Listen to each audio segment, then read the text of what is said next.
For Pacifica Radio, September the 5th, 2024. I'm Scott Horton. This is Antiwar Radio.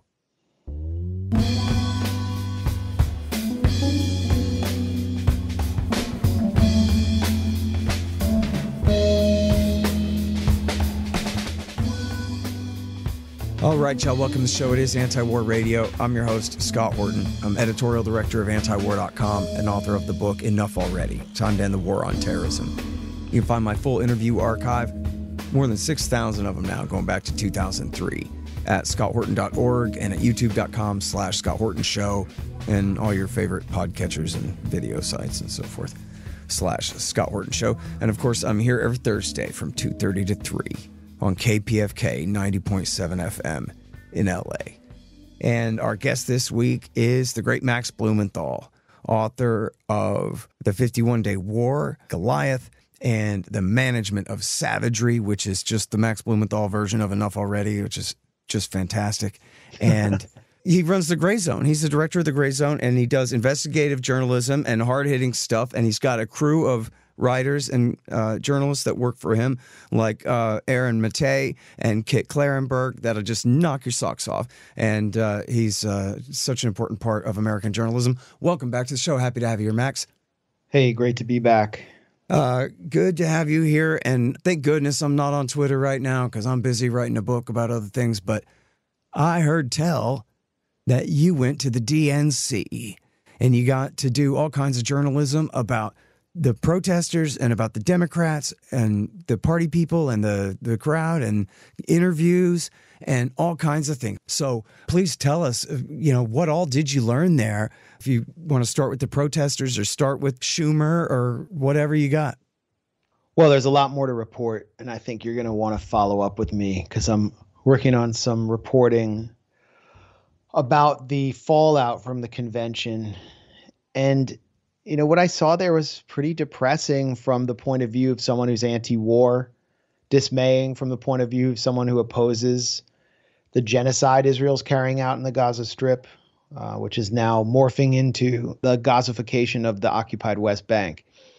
The Democrats entered the convention with a lot of momentum as Kamala Harris was sort of installed in the place of Joe Biden, and that took the wind out of the sails of what was to be a major protest there. And I have my theories on why, which I can kind of expound on later, why the numbers were not what I was hoping for, not what I expected. I was hoping that the protesters would be able to send a really strong message of rejection of the Democrats' policy of basically bear hugging Netanyahu, which is what Joe Biden proceeded to do just days after October 7th.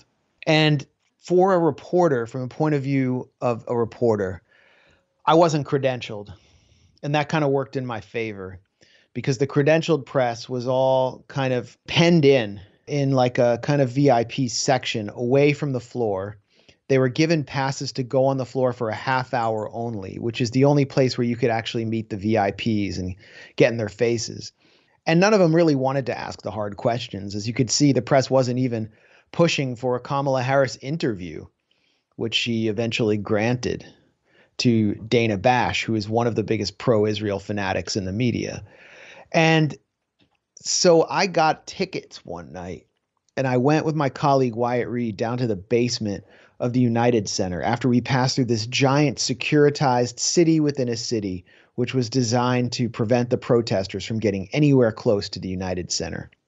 And once there, we found a section near the floor where VIPs might be entering. We posted up there for about 4 hours, and we managed to confront everyone from CNN's Wolf Blitzer, who is a former communications director for AIPAC, the main arm of the Israel lobby in Washington, to Senator Cory Booker, one of the biggest recipients of AIPAC money in congressional history, to Steny Hoyer, the long-serving Democratic rep, former majority whip, who is, I think, the largest recipient of AIPAC money in history. Then Chuck Schumer passed by, Senator Chuck Schumer, who led the bipartisan Rally for Genocide on the National Mall in, I believe, October or November of last year. And you know, they just kept coming at us, and we kept peppering them with questions about why the Democrats refused to set a red line on Israel's conduct in the Gaza Strip, where it has killed, injured, disappeared, or detained a full 10% of the population in a year, almost a year.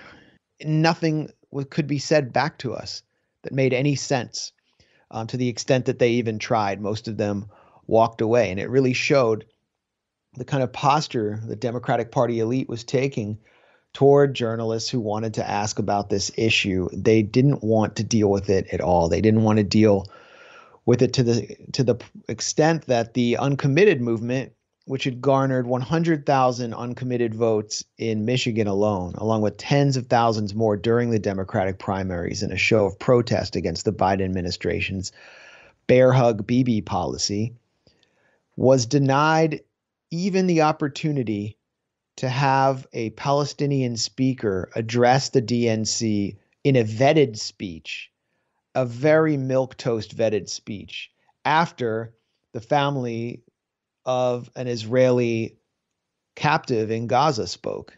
So only the Israeli narrative was able to be presented on stage. And then when Kamala Harris finally delivered her acceptance speech of the nomination, she made some gestures of concern towards civilian casualties in Gaza, stating that far too many have lost their lives in the passive voice.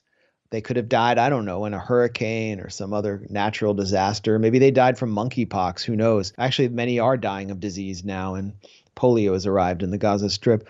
But Kamala made it seem as though they were just dying, and she was concerned about it.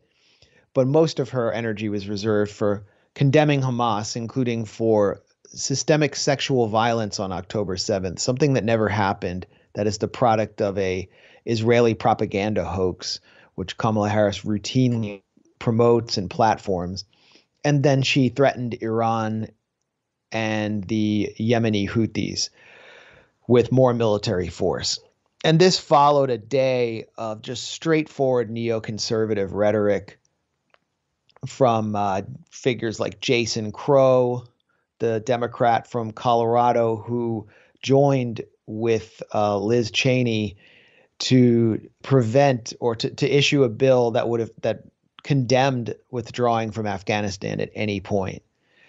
In the summer of 2020, based on the Russian bounties hoax. Yeah. Based on a complete media hoax. Yeah, Charlie Savage's absolute shame, that story that he'll never live down. It's Anti-War Radio. I'm Scott Horton. I'm talking with Max Blumenthal. He's describing his trip to the DNC, the big convention, and his interviews with everyone. I just want to chime in. One point here was they even had in their platform, they condemned Trump for not bombing Iran after he assassinated Soleimani. And then they hit an empty corner of an American base in a symbolic retaliation, which did lead to some concussions. And then they said that the Democrats said Trump was a wimp for not bombing Tehran.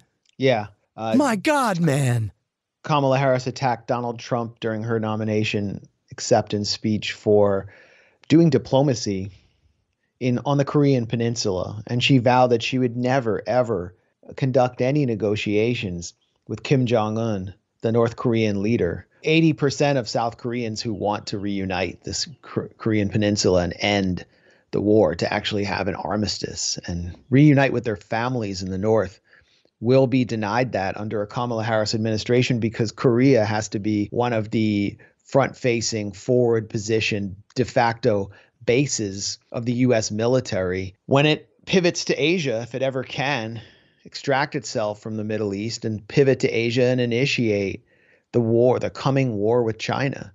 So this is clearly part of her agenda, along with endless hostility to Russia, attacking Trump for signaling that he might end the Ukraine proxy war and ever negotiate over a piece of land in eastern Ukraine that no Americans can even locate, let alone care about.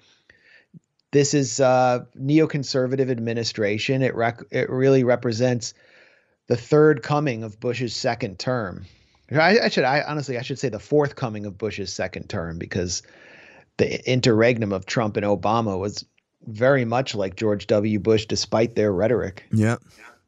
Such continuity there. And look, Trump is saying that Chuck Schumer's a Palestinian. The Democrats, they're all Palestinians. Yeah. And if you're a real Israel hawk, you should vote Republican. He said that on the Mark Levin show. And then he brought up, I think you and I may have discussed this before.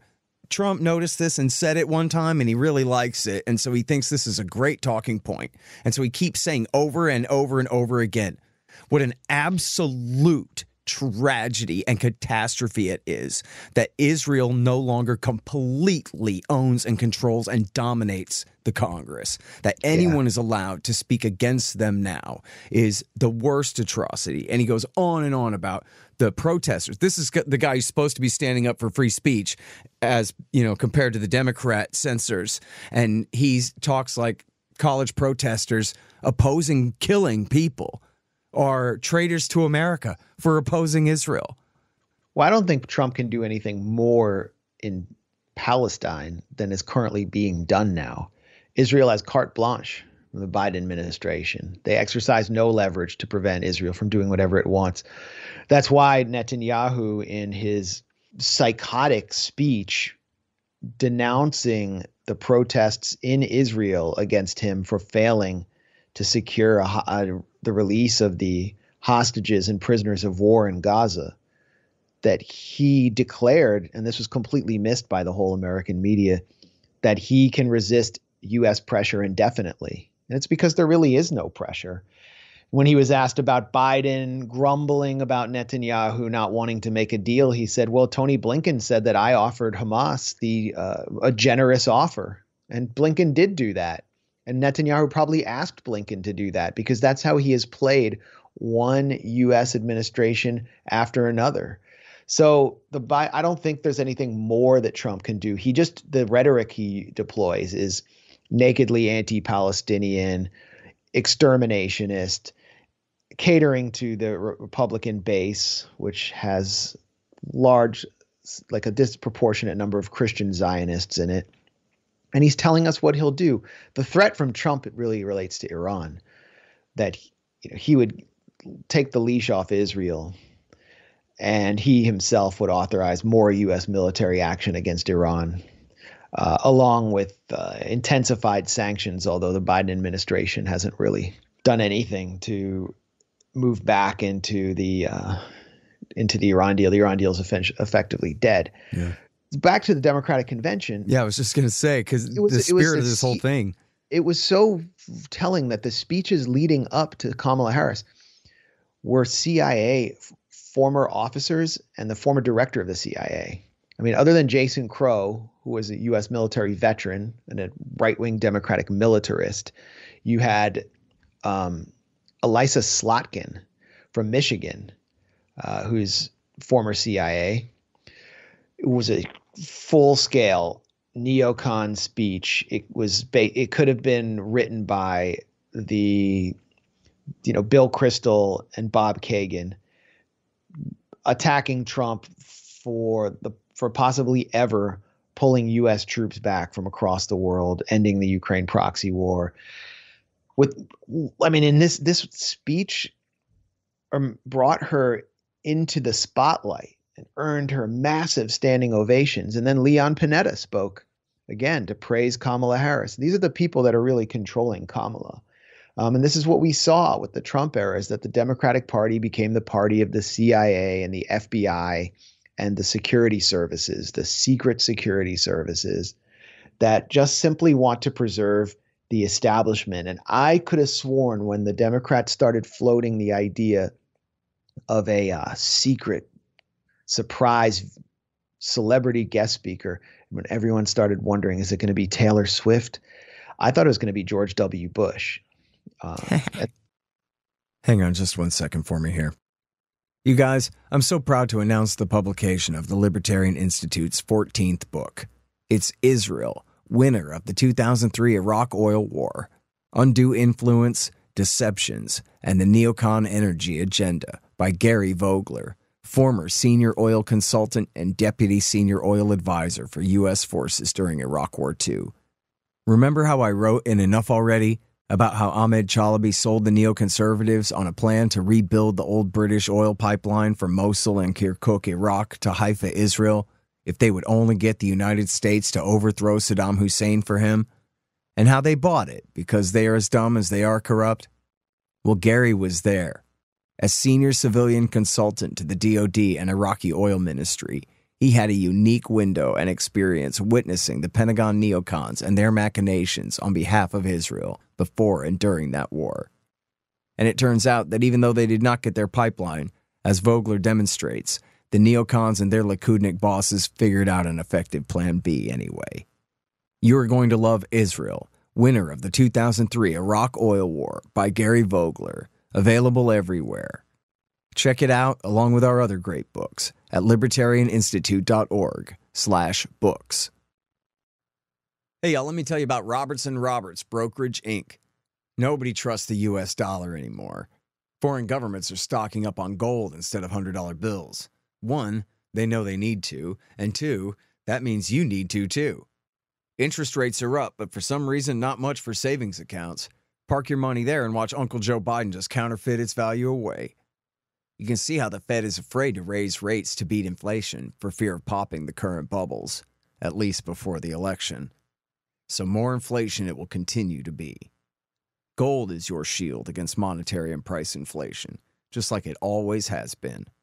Now, Tim Fry and the guys over at Robertson Roberts are recommending gold over silver since the world's almost 200 governments are putting their own pressure on the price, which should help everyone else who makes similar calls on their own.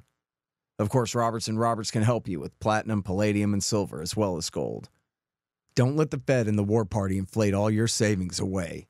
Look up Robertson Roberts at rrbi.co. That's rrbi.co. Hey, y'all, Moondo's Coffee has a new flavor, Jazzy Raz. It's top-of-the-line Central American coffee with wild raspberries and things. It's really good. But I warn you, if you let your mama have a mug, she might run off with the whole bag. Moondo's Coffee. It's really good. Make sure and click the link in the margin at scotthorton.org. The McCain family's all lining up to endorse Kamala right now as we speak. So, I saw John McCain has a son who came out to condemn Trump for his PR stunt at the Arlington Memorial there. It's like, I didn't even know that John McCain has a... Is he going to run for Senate now, too? What is this world? I mean, look at the McCain Institute. It's just a gigantic money laundering scheme for an influence peddling scheme for military contractors who feed off of corporate welfare. Yep. And then they go and proceed people who've come out of the McCain Institute, like Kurt Volker. They're basically lobbyists for Raytheon. And then they go into positions where they get control over what's taking place on the Ukrainian battlefield and inside Ukraine politically. So the ghost of McCain looms large, and it really looms over the Democratic Party at this point. The Democratic Party fetishizes quote unquote moderate Republicans who are willing to denounce Trump. That's why one of the biggest bozos in Congress, Adam Kinzinger, was able to gain a primetime speaking slot. He was someone who was a backbencher, a one-termer, wasn't really a conservative, was just a tool for the defense industry, and emerges on C-SPAN as a CNN commentator after crying about January 6th in a performative display where he cried for democracy, and he has become a star within the Democratic Party. And Kinzinger's main issue is Ukraine, just supporting billions and billions of dollars being flushed from the pockets of the American taxpayer through Ukraine and back into the defense industry, back through the defense contractors who are reaping something like 60 to 70% of all Ukraine aid. Yeah. Well, and that's what the Democrats especially tell us to love about it. They openly proclaim that the military-industrial complex, that's a terrible conspiracy theory when it's a negative, is the defense industrial base. And it's really great for the economy when the government prints money and spends it on weapons of destruction, even though that's obviously a net loss for everyone other than the arms manufacturers themselves and the generals with their pensions and their golf courses. Everyone else loses, clearly.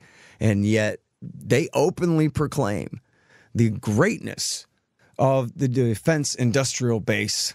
Just don't you call it the military industrial complex, because only a kook like Dwight David Eisenhower would call it something like that and consider it a negative and a danger. Yeah, and just being in the halls of the DNC, you'd see people walking by with their corporate pins on. I saw a guy wearing a Johnson & Johnson pin. The VIP boxes were filled with defense lobbyists. That's who is paying the bills for the DNC. And the media was not really the media as we understand it.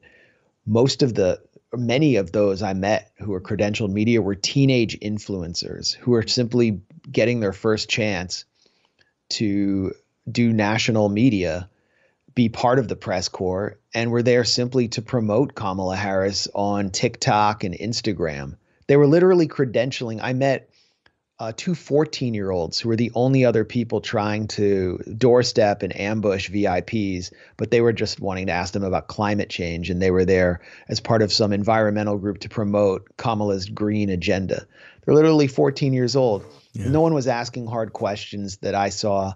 You had the usual partisan warfare and complaints about different gaffes that.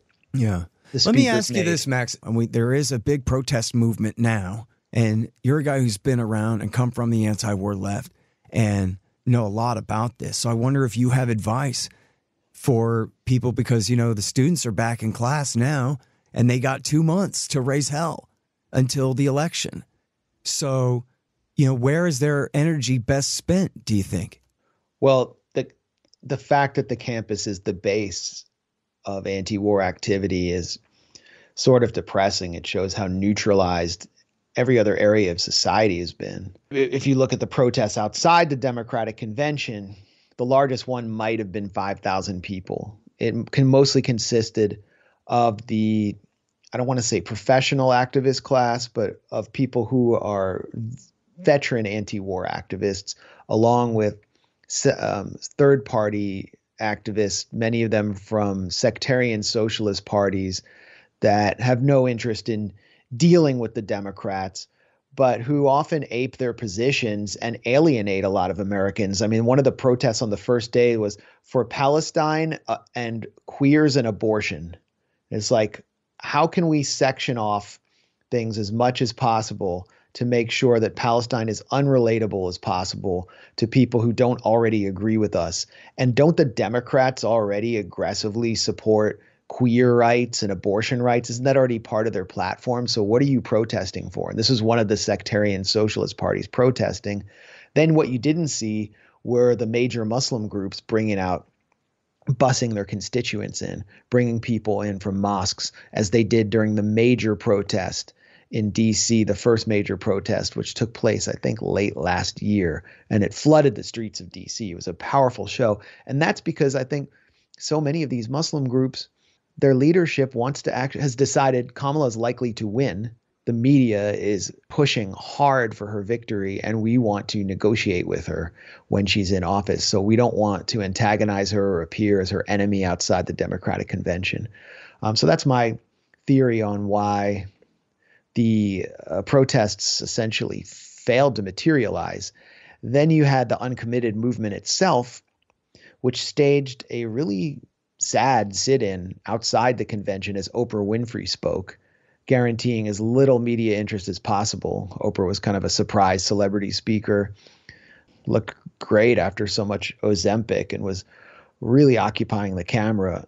And only a few alternative media outlets were there to cover this sit-in. It wasn't disrupting business as usual. It took energy out of the convention, which should have been disrupted by these delegates who had been told that they could not have a speech. And why was their demand to simply have a vetted speech with a milquetoast message? After all they had done, it almost felt as though they were preparing for a Kamala administration in which they too would seek to court her and negotiate with her. And so much of the energy from the anti-war movement, which tends to be on the left but isn't limited to the left, has been co-opted by the Democrats since Obama. We saw this resurgence under Biden, this old, crotchety, militaristic white man who had whipped the vote for the Iraq War and lied about beheaded babies, but it just seemed to be gone when Kamala Harris emerged. And so there's a lot of criticism to go around. But what's going to take place on campus, I think, is students confronting unprecedented repression. All these new rules have been instituted to prevent them from gathering, banning on campuses across America camping, erecting tents on lawns, spending the night on lawns, holding protest signs even on campus. These laws were enacted under pressure from the Israeli government's cutouts in the U.S. and the Zionist billionaire class that controls these university administrations.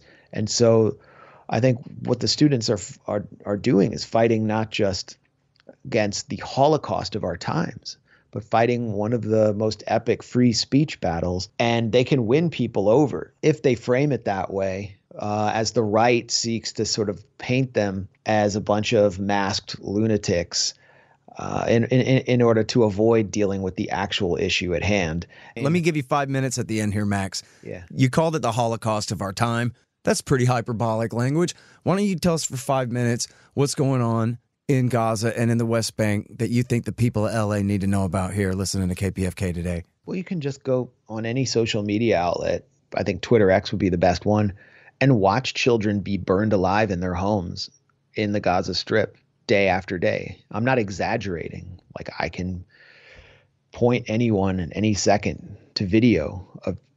There's one video I saw last week of a woman in Khan Yunis screaming as she arrived home following an Israeli airstrike on her home. Her home was in flames and her children were inside and they burned to death. So that's a Holocaust is just a term that refers to a giant conflagration. We're witnessing a genocide in which, as I said, about 10% of the population is maimed, disease-ridden, disappeared, or dead. Numbers might be even higher, and the numbers will continue to go up even if there's a ceasefire, which doesn't seem to be likely in the near future. So what's happening in the Gaza Strip is Israel is simply tormenting the population in order to create pressure on Hamas to accept its terms in Doha, which essentially mandate a permanent Israeli presence that severs the north of the Gaza Strip from the south. Israel's created a 2-kilometer wide corridor cutting the north off from the south. The north is where the majority of the population is from, and most of them are displaced, to prevent them from being able to come back. It's called the Netzarim corridor. Then you have a corridor that Israel's attempting to establish between the southern city of Rafah and the Egyptian Sinai Peninsula. And Netanyahu is arguing that he has to do that and create that corridor with a permanent Israeli or long-term Israeli presence before he can negotiate for the release of the 100 hostages and prisoners of war who are still alive inside the Gaza Strip. And the longer this takes, the more he puts military pressure on Hamas. So we just have this outrage sweeping the U.S. media over 6 dead Israeli hostages. One of them, Hirsch Goldberg Polin, is an American citizen who went to fight in Israel with the Israeli army, was taken captive on October 7th. And his death has sparked the most outrage. Tony Blinken has called him an American hero, language he didn't use for American service members who've died defending Israel's strategic depth since October 7th. The outrage is so out of proportion with the amount of death in Gaza. But how did they die? Why were they killed? I think this is important to understand, because as Netanyahu refuses a hostage deal and a ceasefire, he is simultaneously attempting to, quote unquote, liberate the hostages through military action. Now, this took place in Deir al-Balah about a month ago, when Israel embarked on a daring Entebbe-style special forces operation to rescue one hostage, Noah Argamani, who was a young woman who was taken at the Nova Electronic Music Festival. She was alive in the Gaza Strip. She had shrapnel in her head because she had been nearly killed by an Israeli airstrike. And now Israel was going to liberate her. They were found out. They were caught. They had gone in disguise as a humanitarian convoy. Hamas security opened fire. And so Israel launched massive airstrikes with 6 2,000-pound bombs on an open-air market near where Argamani had been located to clear the path for its special forces, killing over 150 people.